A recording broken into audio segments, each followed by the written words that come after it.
যুক্তরাষ্ট্রের ফুটবলার বালুগানের লাল কার্ড বাতিল ও আর্জেন্টিনা মিশর ম্যাচে রেফারির দ্বিচারিতা নিয়ে পুরো ফুটবল বিশ্ব ফিফার সমালোচনায় মগ্ন।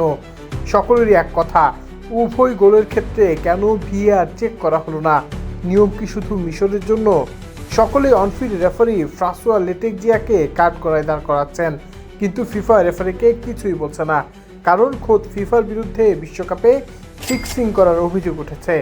বিতর্কিতভাবে আর্জেন্টিনার কাছে বিদায় নেওয়ার পর ক্ষুব্ধ মিশর এই ঘটনাকে চরম অবিচার বলে আখ্যা দিয়েছে।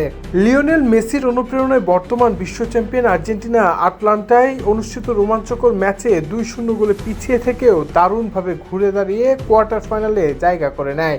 তবে মিশরের দাবি, আর্জেন্টিনার জয়সূচক গোলের আগে মোহাম্মদ সালাহকে ফাউল করা হলেও তাদের প্রাপ্য পেনাল্টি দেওয়া হয়নি। ম্যাচ শেষে মিশরের স্ট্রাইকার মুস্তফা জিকো অভিযোগ করেন, পুরো টুর্নামেন্টই ফিক্স করা হয়েছে। আর প্রধান কোচ হোসাম হাসান ইঙ্গিত দেন, ফিফা নাকি বর্তমান চ্যাম্পিয়ন আর্জেন্টিনাকে প্রতিযোগিতায় টিকিয়ে রাখতে চেয়েছিল।